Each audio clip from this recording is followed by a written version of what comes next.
지금 우리가 살아가고 있는 이 세계는요, 참으로 위기의 시대입니다. 전쟁으로 인한 위기입니다. 러시아 우크라이나 전쟁이 발발한 지 벌써 2년 6개월이라는 시간을 지나고 있습니다. 그리고 이스라엘 하마스 전쟁이 계속되고 있는데요. 이 전쟁은 또 확산 조짐을 또 보이고 있어서 참으로 심각한 위기입니다. 그리고 북한에 계속되는 전쟁 도발이 있습니다. 미사일을 계속 쏘고 있고요. 그리고 최근에는 오물풍선을 계속해서 우리나라에 이렇게 보내서 참 어려움이 있었는데, 그 오물풍선이 하나 가격이 그 하나를 보내는데 뭐 10만 원 정도 그렇게 비용이 든다고 합니다. 북한에 그런 굶어 죽는 사람들이 그렇게 많은데도 불구하고 이 오물풍선을 그렇게 비싼 돈을 들여서 우리나라에 이렇게 계속 보내면서 전쟁 도발을 하고 있는 그런 상황인 것이죠. 그리고 자연재해로 인한 위기가 있습니다. 지구 온난화로 인해서요, 매년 기록적인 폭염이 계속 이어지고 있고요. 그리고 많은 비 때문에 홍수가 일어나고 있고요. 점점 더 강한 태풍들이 발생하고 있습니다. 그리고 만년설과 빙하 얼음이 녹아서 해수면이 계속 상승하고 있습니다. 어떤 작은 섬나라는요, 이 해수면 상승 때문에 자기 나라가 없어질까봐 고민하고 걱정하면서 이런 환경 운동을 하고 있다고 합니다. 우리나라도 많은 위기를 맞고 있습니다. 물론 최근에 이제 한류 확산으로 인해서 긍정적인 면들도 있는데요. K-팝이 전 세계적으로 유행하고 있고요. 그리고 뭐 김밥, 김치, 또 라면 이런 한식들이 수출이 잘 되고 있고요. 그리고 한국 드라마와 영화 같은 그런 콘텐츠들이 큰 인기를 누리고 있습니다. 이 한류 확산이 왜 긍정적인 어떤 신호가 되는가 하면 이런 한류 확산을 통해서 우리가 복음을 전하기에 너무 용이하다라는 것이죠. 이런 어떤 전 세계 사람들이 우리 한국 사람들에 대해서 어떤 한국 선교사들이 그들의 나라에 갔을 때 한국 사람들을 친근하게 받아들이고 또 이런 어떤 한국 문화들을 받아들이면서 이런 어떤 복음을 전하는 데 있어서 한류 확산이 큰 어떤 이점이 있다는 것이죠. 자, 그러나 우리나라의 어떤 위기들이 너무나도 또 많이 일어나고 있습니다. 우리나라 정치가 참으로 위기입니다. 위정자들이 서로 다른 당이라는 그런 이유 때문에요, 계속해서 싸우고만 있습니다. 나라와 국민들을 위한 어떤 정치를 할 생각은 전혀 없는 듯이 보입니다. 또 경제가 위기입니다. 가계 빚은 점점 늘어나고 있고요. 그리고 소상공인 자영업자들은요, 높은 인건비와 높은 이자와 침체된 경기 등으로 폐업률이 계속해서 점점 늘어나고 있습니다. 국민들은 높은 물가 상승률 대비 월급은 별로 오르지 않아서 더욱 살기가 힘들어지고만 있습니다. 출산율이 또 위기입니다. 2명이 결혼을 하면 1명도 낳지 않고 있습니다. 합계 출산율이 0.7명이라고 합니다. 결혼율도 계속해서 하락세이고요. 그리고 차별금지법과 동성애법 같은 그런 악법들이 곧 이제 수년 내에 우리나라에서도 통과될 것으로 예상이 됩니다. 이것은 시간 문제입니다. 사실상 우리나라도요, 동성결혼 법이 합법화되지는 않았지만 이 동성결혼 제도를 인정하는 그런 판례들이 계속해서 하나 둘씩 나오고 있습니다. 최근에는요, 동거하는 남성 커플이 건강보험료를 내는 그 문제로 인해서 피보험자와 보험자의 이 관계를 인정해달라라는 소송을 냈습니다. 그러니까 이 남성 동성 커플이 둘이 이제 한 집에서 살고 있으니까 이것을 같이 사는 이런 동거의 관계를 인정해 달라는 것입니다. 그래서 보험료를 따로따로 내지 않도록 피보험자와 보험자의 관계로 이런 보험료를 적게 낼 수 있도록 해달라는 것이었죠. 자, 결국에요, 대법원까지 가서 그들이 승소하게 되었습니다. 이제 동성결혼 합법화 관련 법들이 제정되는 것은요, 이와 같이 시간 문제가 된 것이죠. 그리고 한국교회 위기입니다. 코로나를 거치면서 교인 수가 30% 정도 감소했다고 이렇게 통계가 나와 있고요. 그리고 주일학교는 더 심각합니다. 50% 이상 감소했다고 합니다. 제가 이전에 사역했던 그 교회에서 있었을 때 코로나 이전에는 한 40명 되는 주일학교였다면 코로나를 거치고 난 이후에는 20명대가 출석을 했고요. 그리고 지금 최근에 또 알아보니까 10명대까지 이렇게 또 인원수가 줄었다고 합니다. 아마도 점점 더 이런 감소하는 추세는 계속 이어질 것으로 생각이 됩니다. 한국교회가 부흥하던 그런 7, 80년대에 그때 개척하신 목회자님들이 아주 많이 있었습니다. 자, 그래서 그 목회자님들이 이제 은퇴할 때가 지금 한 10년 전부터 지금까지 되어서 이 시기에 많은 어떤 목회자들의 그런 세대 교체가 이루어지고 있는 그런 때입니다. 자, 그런데 이 과정 가운데 참으로 여러 가지 이제 문제들이 생겼습니다. 은퇴 목회자들의 어떤 세습 문제가 불거지게 되었고요. 그리고 목회자들의 어떤 고질적인 돈 문제, 여자 문제 이런 것들이 계속해서 있게 되고요. 그리고 이런 어떤 목회자들의 세대 교체 이런 또 후임자를 청빙하는 그런 과정 가운데 성도들과 또 교회 그런 어떤 당회 가운데 그런 어떤 다툼과 분쟁과 어려움들이 계속해서 일어나고 있습니다. 성도들도요 점점 더 대형 교회만 찾게 되고요. 그리고 주일에만 예배를 드리고 전혀 어떤 다른 봉사활동이나 어떤 다른 교제 활동이나 이런 것들은 전혀 하지 않는 은둔형 교인들이 점점 늘어나고만 있습니다. 코로나를 지나면서 영상 예배도 괜찮다, 영상 예배 드려도 괜찮다라는 이런 인식들이 한국교회 전반에 이렇게 퍼지게 되었고요. 이제는 인터넷 교회 그리고 가상현실 교회까지 이렇게 지금 생겨나고 있는 추세입니다. 그리고 우리 가정들이 위기입니다. 믿음의 가정을 찾기가 점점 더 힘들어지고 있습니다. 부모는 믿지만 자녀는 믿지 않거나 자녀는 믿지만 다른 어떤 가족들이 믿지 않는 그런 가정들이 점점 더 많아지고 있습니다. 지금 먼저 믿은 우리들이요, 우리 부모님 세대와 우리 자녀들 세대 사이에서 믿음의 이런 연결고리 역할을 잘 했어야만 됐는데 그것을 잘 못한 까닭이 아닐까 생각을 해봅니다. 우리는요 언제 어디서나 예수님처럼 믿음의 본을 보이며 살아야 되고요. 노력을 해야 되고 거룩한 삶을 살아야 되고요. 우리 자녀 세대에게는요. 다른 건 물려주려고 할 것이 아니라 믿음의 유산만을 잘 물려줄 수 있도록 노력을 해야 할 것입니다. 우리가 사는 이 세계는요. 현재 이처럼 수많은 위기 가운데 놓여 있습니다. 여러분 그런데요. 우리는 성도입니다. 이 위기를 살아가는 우리들은 성도입니다. 성도란 예수 그리스도를 믿음으로 구원받은 하나님 나라의 백성들, 거룩한 구별된 무리들입니다. 성도는요, 그래서 믿지 않는 사람들과는 다른 시각을 가지고 말씀의 시각을 가지고 세상을 바라봐야 되고요. 그리고 예수님을 닮아서 거룩한 삶을 살아야만 될 책임이 우리에게 있습니다. 자, 그렇다면 우리가 성도로서 이 위기의 시대를 살아가면서 과연 어떻게 해야 이 위기들을 잘 극복하고 하나님의 뜻대로 거룩한 삶을 살아갈 수가 있을까요? 오늘 말씀에 그 답이 있습니다. 6절 말씀 우리 다 같이 한 번 더 읽어보도록 하겠습니다. 시작. 그가 내게 대답하여 이르되 여호와께서 스룹바벨에게 하신 말씀이 이러하니라. 만군의 여호와께서 말씀하시되 이는 힘으로 되지 아니하며 능력으로 되지 아니하고 오직 나의 영으로 되느니라. 아멘. 이는 힘으로 되지 아니하며 능력으로 되지 않는다라고 했습니다. 사람들의 그 힘이나 어떤 군사력이나 세상의 권력 그런 권세들로 되지 않는다는 것입니다. 오직 나의 영으로 되느니라. 오직 하나님의 영, 그 성령으로만 된다는 것입니다. 뭐가 그렇습니까?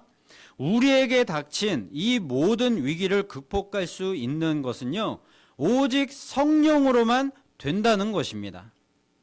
이 우리가 함께 읽어본 이 스가랴서 말씀은요, 나라가 이제 멸망을 당하고 바벨론 포로로 끌려갔던 유다 백성들이 나중에 이제 귀환을 하게 되는데요, 예루살렘으로 이제 돌아와서 무너진 예루살렘 그 성전을 다시 건축할 때를 배경으로 하고 있습니다.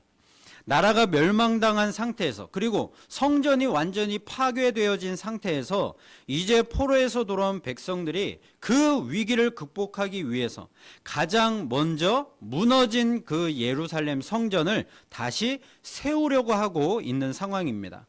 자, 그때 스가랴 선지자에게 주신 하나님의 이 말씀이 바로 이 스가랴서 말씀입니다. 그리고 스가랴서의 가장 핵심되는 말씀이요, 오늘 우리가 읽어본 이 6절 말씀입니다.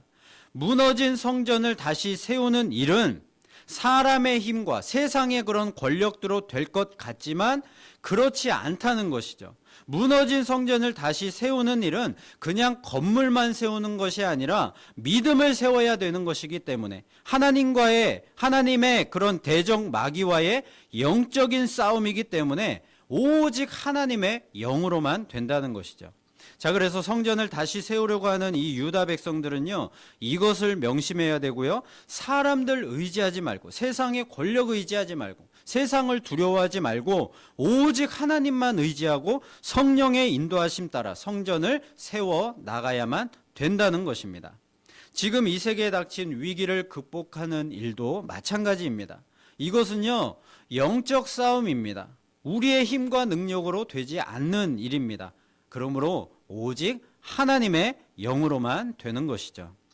여러분, 예루살렘 성전을 재건한 일은요, 지금으로부터 약 2540년 전의 일입니다. 까마득한 옛날 일입니다. 그런데도 우리가 그렇게 오래전에 있었던 그 말씀의 기록들을 살펴보면서 현재의 위기를 극복할 수 있는 그 방법을 찾고자 하는 그 이유가 무엇입니까?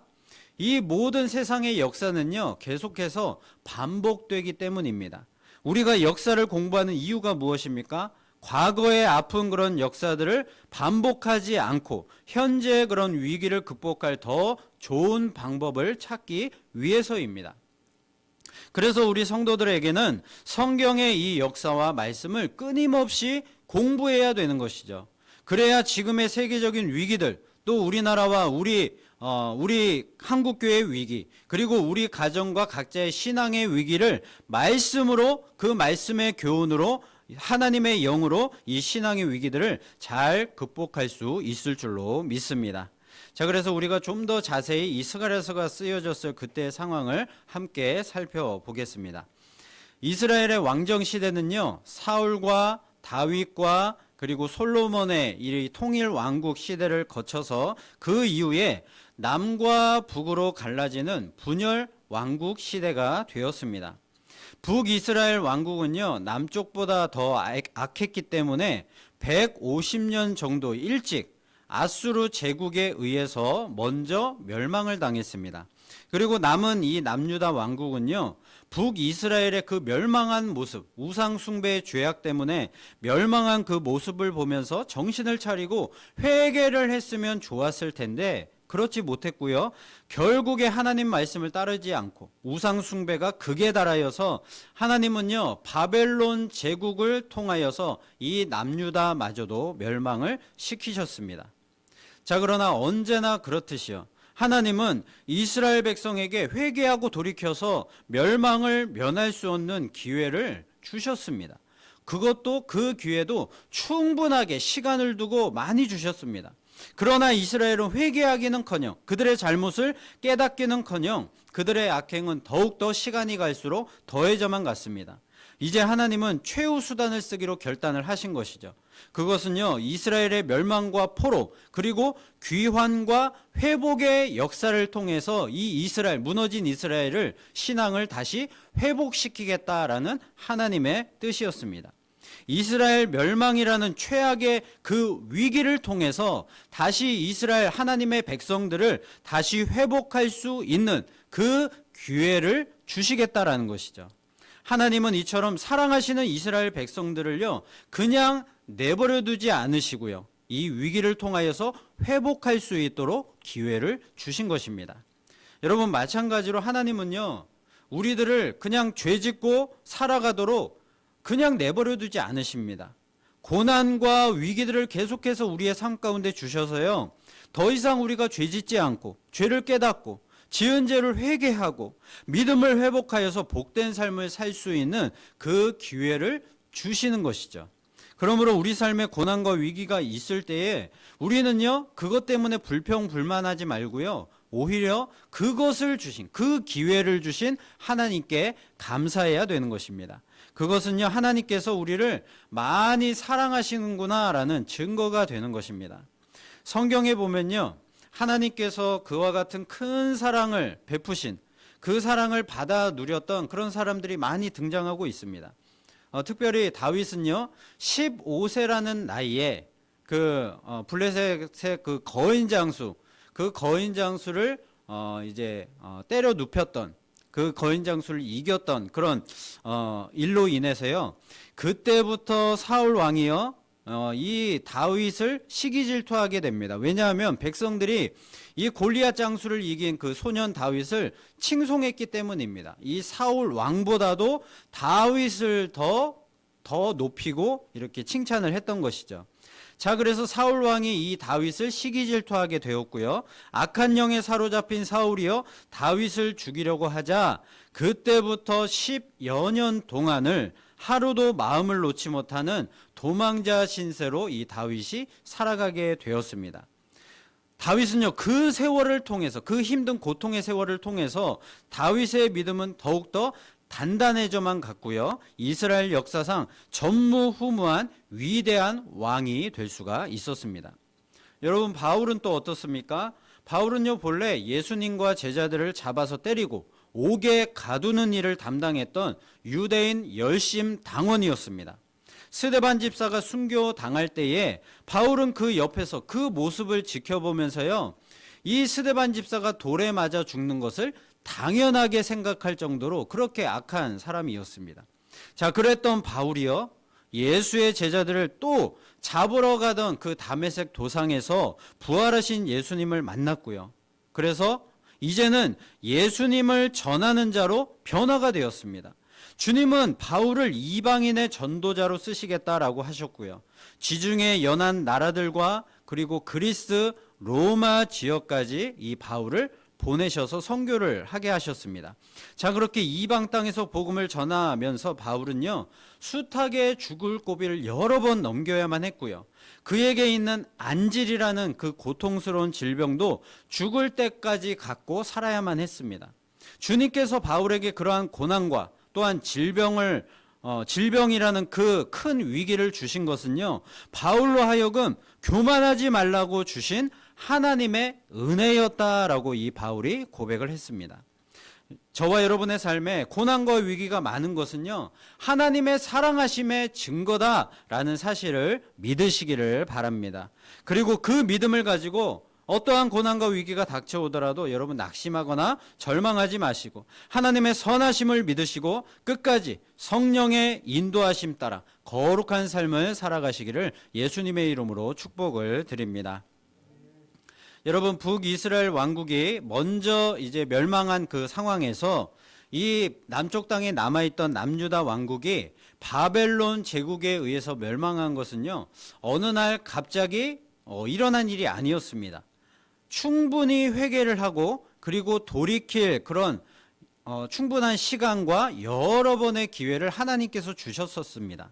총 3번에 걸친 바벨론 포로 사건이 있었습니다. 1차 포로는 주전 605년에 있었고요. 2차 포로는 주전 597년에 있었고요. 그리고 마지막 3차 포로는 주전 586년에 있었는데, 자, 이 마지막 3차 포로 이때에 예루살렘 성이 이 바벨론의 군사들에 의해서 1년 이상 포위되어 있다가 결국에는 항복을 했고요. 예루살렘 성전까지 그때 완전히 파괴가 되었습니다. 하나님은요, 우상 숭배하고 전혀 돌이킬 줄 모르는, 회개할 줄 모르는 이 이스라엘 백성에게는 오히려 하나님께로 나아가는데 방해가 되었던 이 성전까지 파괴를 하도록 하나님께서 허락을 하신 것이었습니다. 왜 우상 숭배하는 이스라엘 백성에게 이 성전이, 예루살렘 성전이 오히려 그들의 신앙 회복에 방해가 되는 것이었을까요? 하나님은요, 하나님을 믿지 않으면서 우상 숭배하는 자들이요, 예루살렘 성전에서 단지 종교 행위에 참여하는 것으로 자신들이 하나님을 잘 믿고 있다고 착각을 하고 있었기 때문이었습니다. 하나님은요, 그들의 착각들을 깨시기 위해서 그 예루살렘 성전을요, 완전히 파괴해버리신 것입니다.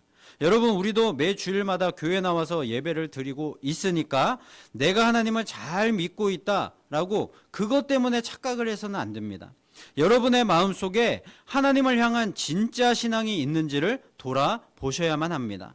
예수님은요, 나더러 주여 주여 하는 자마다 천국에 들어갈 것이 아니요 하나님의 뜻대로 행하는 자라야 들어가리라 라고 분명하게 말씀을 하셨습니다. 예수님 당시에는요, 지금처럼 예수님의 이름으로 병을 고치고 귀신을 쫓아내기도 하는 그런 어떤 사탄과 이단과 사이비처럼 그런 거짓 선지자들이 그때에도 많았다라고 했습니다. 그들은요, 경건한 신앙생활과 예배는 물론이고요, 심지어 예수의 이름으로 많은 그런 능력들까지 행했으니까요, 자신들이 예수님을 정말로 신실하게 잘 믿는 그런 예수님의 참된 제자들이구나라고 생각을 했을 것입니다. 자신뿐만이 아니라 주변에 믿지 않는 사람들조차도요, 그 사람들의 그런 능력들을 보면서, 예배드리는 모습들을 보면서 예수 잘 믿는 예수의 제자들이구나라고 생각을 했을 것입니다.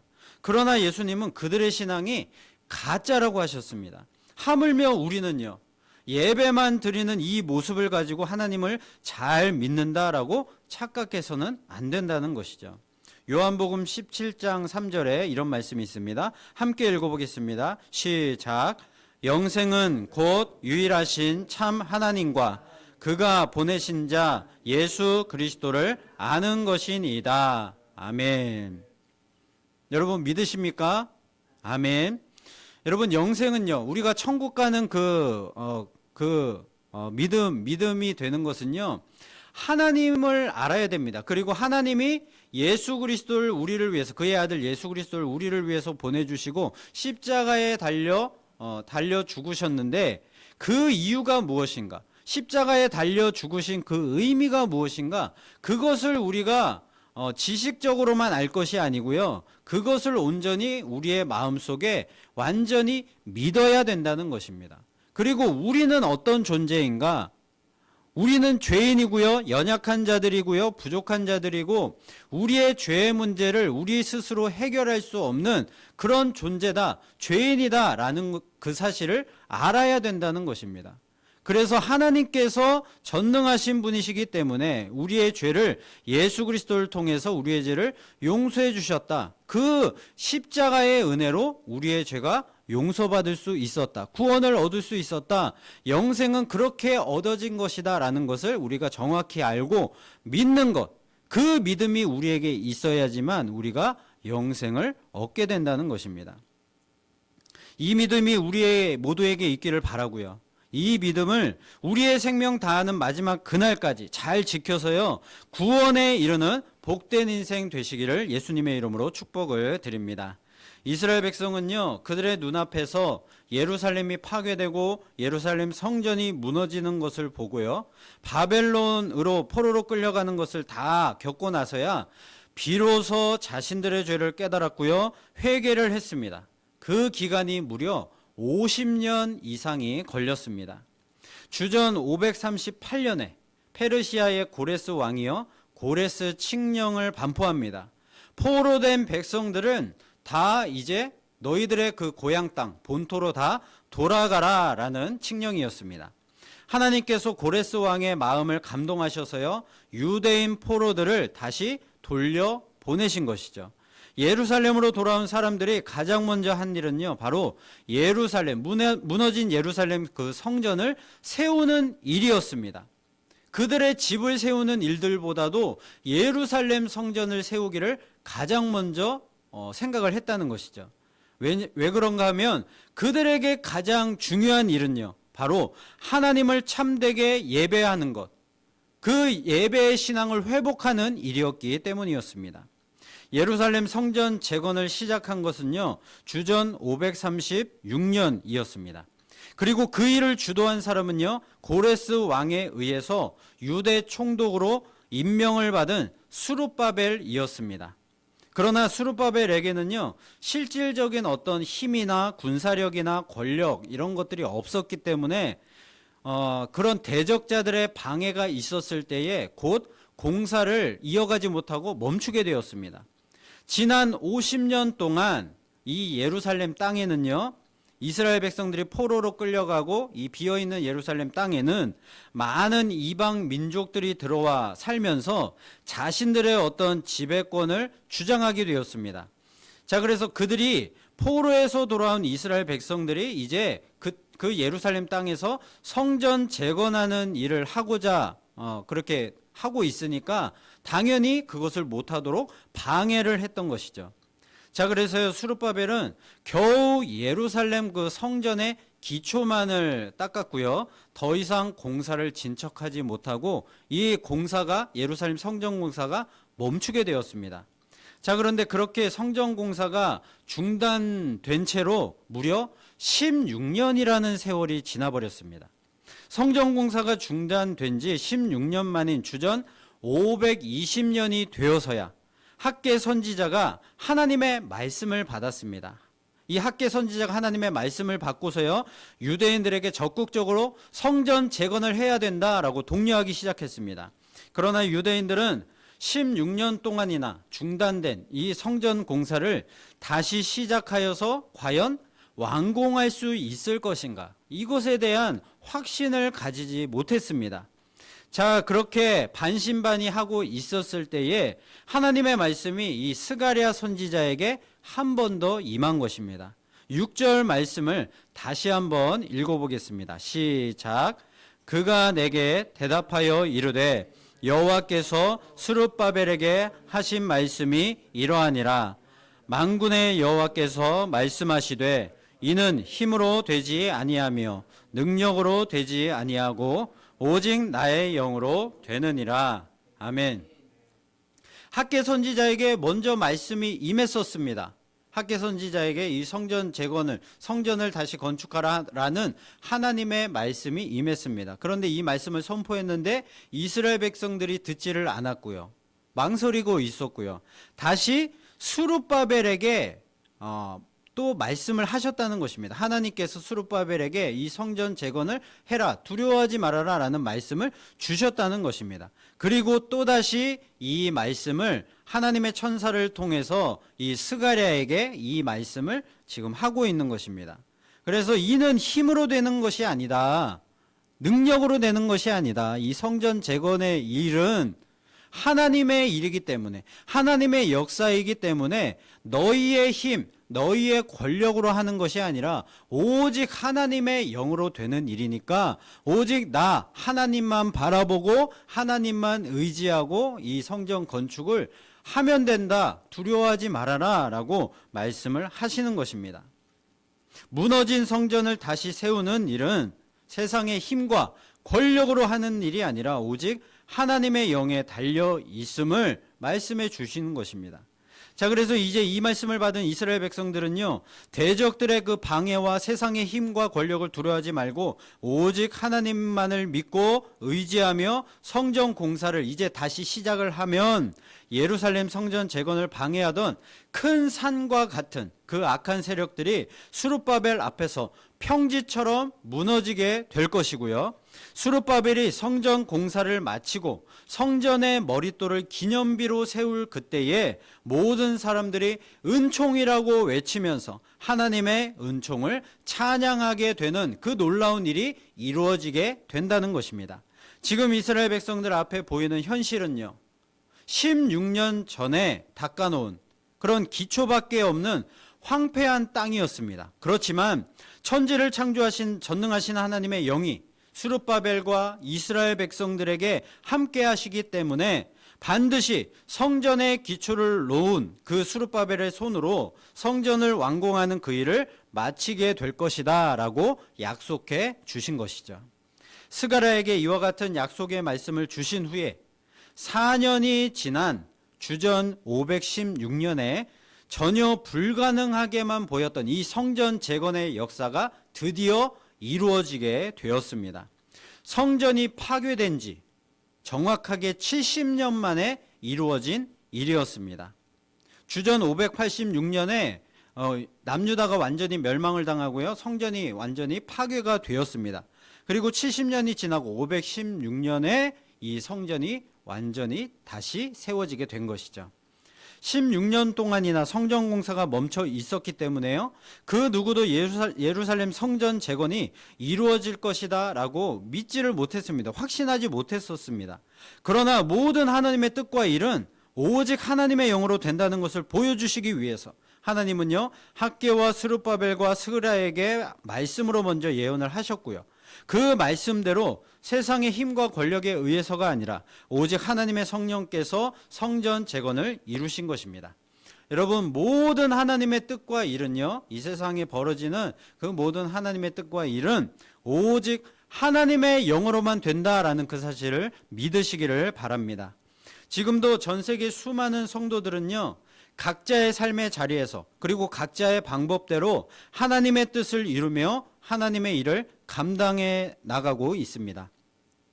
가수 션이라는 크리스찬이 있습니다. 그리고 배우 김혜자와 같은 그런 크리스찬 연예인들이 많이 있는데요.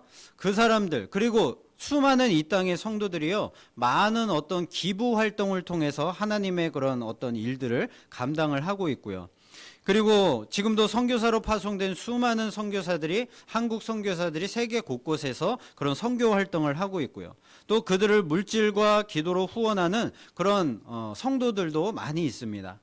그리고 기후변화로 인한 위기를 적극적으로 알리면서 또 재활용품 사용 자제 등의 그런 환경 운동을 통해서 하나님의 뜻을 이루어가는 그런 사람들도 있습니다. 그리고 북한과의 그런 어떤 복음 통일의 그날을 꿈꾸면서 그때를 준비하는 성도들도 있습니다. 자, 그때가 되면요, 북한 동포들에게 복음을 빨리 전하고 말씀을 가르쳐야 할 그런 사역자들이 필요하기 때문에 그것들을 지금부터 준비하고 계획하면서 이루어 나가는 그런 사람들이 있다는 것이죠. 그리고 차별금지법과 동성애법 등과 같은 하나님의 창조 질서와 진리를 위협하는 그런 악법들이 제정되는 것을 막기 위해서 부단히 노력하는 목회자들, 그리고 그 교회들도 또 여전히 많이 있습니다. 또 믿음의 다음 세대 회복과 부흥을 위해서 집중적으로 이 다음 세대 사역을 헌신적으로 감당하고 있는 목회자들과 교회들도 있습니다. 우리 교회도 지금은 미약하지만요, 이 검단 지역의 복음화와 다음 세대 소망이 되는 교회로 쓰임받는 이 사명을 하나님께서 우리 교회에 부어주셨기 때문에 지금은 미약하지만 이 사명을 반드시 하나님께서 이루어 주시고요, 하나님께 정말로 거룩하고 복되게 그렇게 영광스럽게 잘 쓰임받는 우리 교회가 될 수 있기를 소원을 합니다. 여러분, 이러한 우리들의 모든 노력들이요, 헛되지 않으려면요, 이 모든 것의 완성은 오직 하나님의 영, 성령으로만 된다라는 것을 믿어야 하는 것입니다. 왜냐하면 우리의 씨름은요, 혈과 육에 대한 씨름이 아니기 때문입니다. 에베소서 6장 12절 말씀 함께 읽어보겠습니다. 시작. 우리의 씨름은 혈과 육을 상대하는 것이 아니요 통치자들과 권세들과 이 어둠의 세상 주관자들과 하늘에 있는 악의 영들을 상대함이라. 아멘. 여러분, 우리가 성도로서 우리 삶에 닥친 위기를 극복하기 위한 모든 노력들과 하나님의 뜻과 일을 감당하는 것은요, 악한 영들과의 그런 영적 싸움이라는 것입니다. 왜냐하면 사탄과 그의 졸개들이요, 이 세상을 잠시 점령하고 있기 때문입니다. 하나님께서 그것들을 다 허용을 해 주셨습니다. 자, 그래서요, 사탄 마귀가 이 세상의 통치자들과 권세들과 어둠의 세상 주관자들과 악한 영들을 다 그의 손아귀에 두고 조정을 하면서 이 세상에 자꾸만 위기를 만들고 있는 것입니다. 사탄 마귀가 이 세상에 위기들을 만들고 있지만 하나님께서 그 모든 것들을 하나님의 주권 안에서 허용을 하신 일이기 때문에 결국은 이 세상의 모든 이 위기들은요, 하나님의 선하신 섭리 안에서 일어나는 일들입니다. 그렇기 때문에 정말로 하나님께서 살아계신다면, 하나님께서 진정한 역사의 주관자가 되신다면, 하나님께서 우리 성도들을 사랑하고 계신다면 하나님께서 이 위기의 세상 속에 당신의 백성들, 우리들을 절대로 가만 내버려 두지 않으실 것입니다. 이스라엘 백성들이요, 하나님을 버리고 세상의 우상들을 섬길 때에요, 하나님은 여러 가지 방법들을 동원하셔서 그들로 하여금 깨닫게 하셨습니다. 마찬가지로 이 땅의 성도들이 정신 차리지 못하고 하나님을 버리고 세상의 물질의 우상, 권력의 우상, 또 명예와 자랑의 우상들을 섬기고 있을 때에 하나님은 우리에게 그것으로부터 돌이키기 위해서 또한 하나님의 복을 누리며 살아가게 하도록 하시기 위해서 우리에게 이 수많은 위기들을 허락해 주신 것입니다. 위기는 기회다라는 말이 있습니다. 우리에게 닥친 위기를 잘 대처해서 그 위기를 극복을 한다면 그 위기는 우리에게 오히려 큰 이득이 되는 큰 기회가 될 수 있다라는 말입니다. 하나님이 우리에게 주신 위기의 목적은요, 언제나 우리를 망하게 하려고 하는 것이 아니고요, 우리를 위한 축복의 기회를 주시기 위함입니다. 그러나 마귀의 목적은 무엇입니까? 언제나 성도와 하나님 사이를 갈라놓는 것입니다. 사탄은요, 우리들보다 힘과 지혜가 월등히 크기 때문에 우리의 힘과 지혜로 절대로 그들을 상대할 수가 없습니다. 그래서 우리는요, 하나님만 믿고 의지해야 되는 것이죠. 사탄보다 월등히 힘이 세시고 전능하신 그 하나님을 우리가 의지해야만 이길 수가 있다는 것입니다. 오직 하나님의 영으로 된다는 것을 확신해야 되는 것이죠. 그리고 하나님께 기도하여서 도와달라고, 힘을 달라고, 지혜를 달라고 구해야 하는 것입니다. 그렇지 않고 사람의 힘과 세상의 권력을 의지하게 되면요, 우리가 하는 모든 행위와 노력들은요, 결국에는 다 헛된 것이 되고 말 것입니다. 위기를 극복하기는커녕 마귀의 그 계획대로 낙심, 절망하게 되고요, 하나님께 대한 모든 신앙을 다 잃어버리고 말 것입니다. 우리에게 닥친 현재의 위기들은요, 오직 하나님의 영으로 된다는 것을 믿으시고 하나님께 기도하여 다 맡기고요, 성령의 권능을 의지하여 각자의 삶의 자리에서 우리 자신이 할 수 있는 일들에 최선을 다할 때에 모든 우리 삶에 있는 위기들을 그런 축복의 기회로 만들어 갈 수 있을 줄로 믿습니다. 자, 그리고 그것은요, 우리 가정뿐만이 아니고 한국교회와 우리나라와 이 땅이 회복되고 부흥하게 되는 그런 놀라운 복된 기회가 될 줄로 믿습니다. 여러분, 설령 그렇게 되지 않을지라도, 우리가 뜻한 바대로 되지 않을지라도 모든 일은 결국에는 사탄의 뜻대로가 아닌 하나님의 뜻대로 이루어질 것을 믿으시기를 바랍니다. 여러분, 모든 일은 오직 하나님의 영으로만 된다라는 것을 믿으시고 그 믿음으로 끝까지 주님만 바라보고 거룩한 삶으로 하나님 앞에 영광 돌리며 살아가는 저와 여러분, 또 우리 모든 믿음의 가정들 다 되시기를 예수 그리스도의 이름으로 축원을 드립니다.